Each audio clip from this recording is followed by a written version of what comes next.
Дорогие мои подписчики и гости канала, здравствуйте! Хотела вам сегодня показать, как сделать шов петля в петлю, прям по открытым петлям лицевой глади.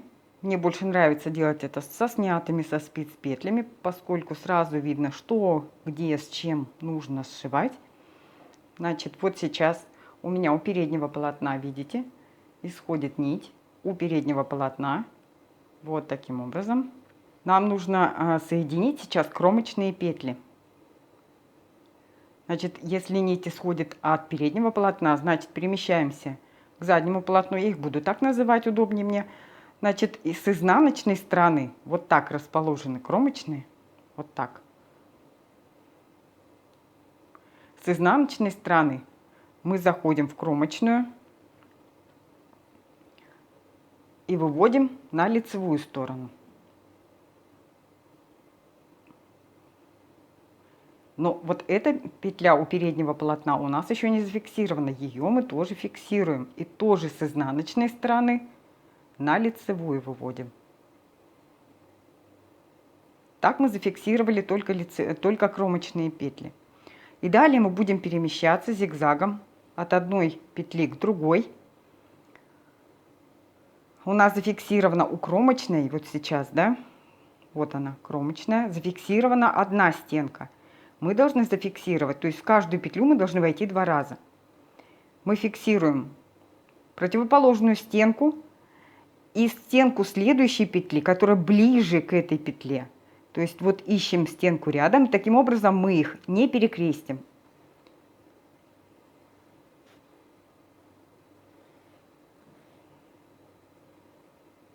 Соединили. У переднего полотна кромочная зафиксирована у нас тоже только 1 раз с одной стороны. Теперь мы ее фиксируем за другую стенку. Вот у нас здесь ничего не перекрестилось.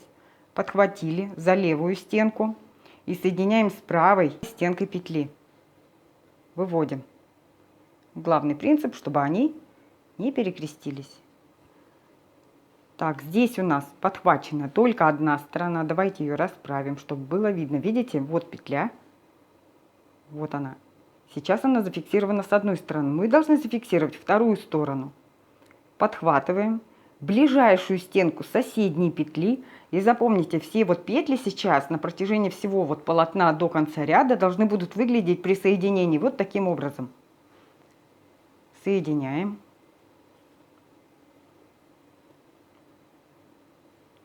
Поглядываем, чтобы здесь вот наше соединение выглядело так же, как и петли. Не больше, не меньше, то есть размера. Ну, хотя бы стараться так делать. Смотрим. Теперь нить исходит от заднего полотна. Перемещаемся на переднее. Смотрим. Вот так выглядит сейчас петля. Подхваченная с одной стороны. Мы должны войти 2 раза. Входим. И подхватываем соседнюю стенку. Именно соседнюю. Вот то есть получается, я говорю соседняя, это значит не дальняя, а та, что ближе стенка к нам. Вот таким образом должны они выглядеть. Подхватили. Зафиксировали. Снова перемещаемся на заднее полотно. Смотрим, что у нас здесь. Видим, вот она петля. Зафиксирована только 1 раз. Когда она зафиксирована дважды, она выглядит ровно. Сейчас она ровно у нас не выглядит. Зафиксировали стенку, зашли снаружи внутрь. И теперь с изнаночной стороны на наружную сторону выходим, подхватив ближайшую стенку соседней петли. Вот так выглядит. Соединяем. Регулируем вот здесь натяжение, чтобы выглядело все равномерно. Снова мы от заднего полотна переходим на переднее полотно.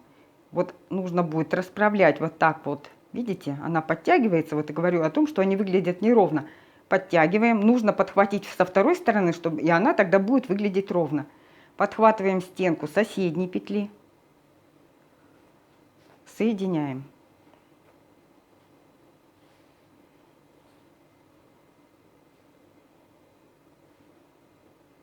Подтягиваем аккуратненько вот так, где необходимо. Теперь возвращаемся к заднему полотну. Вот у нас только с одной стороны прихвачено. Прихватываем стенку и соседнюю стенку соседней петли.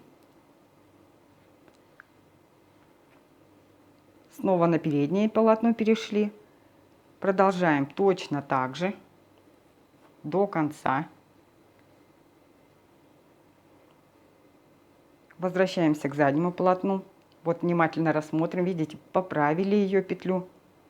Вот у нее зафиксирована только одна стенка. Фиксируем вторую. Соединяем с соседней петлей, не перекрестив. Возвращаемся к переднему полотну. Делаем то же самое.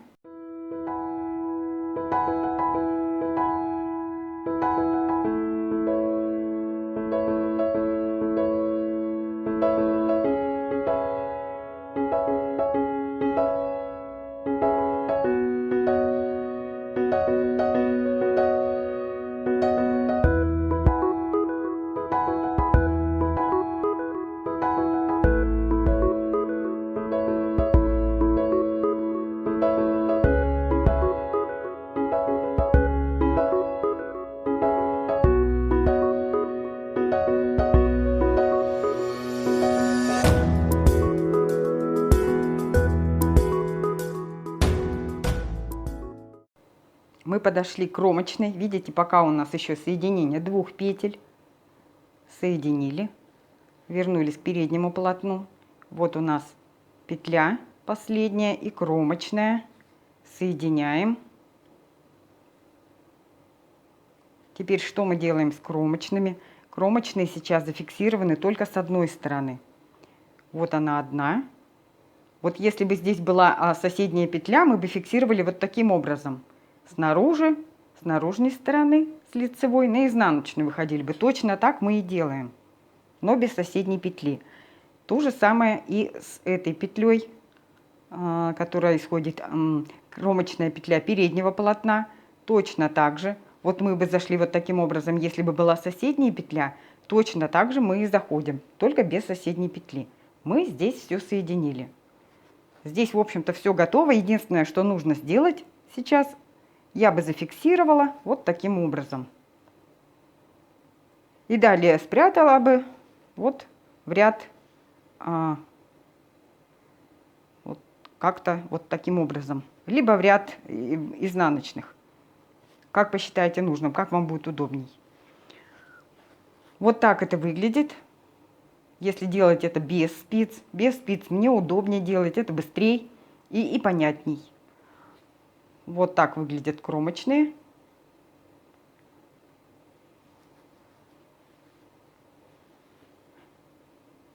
В следующем видео покажу, как это делать со спиц.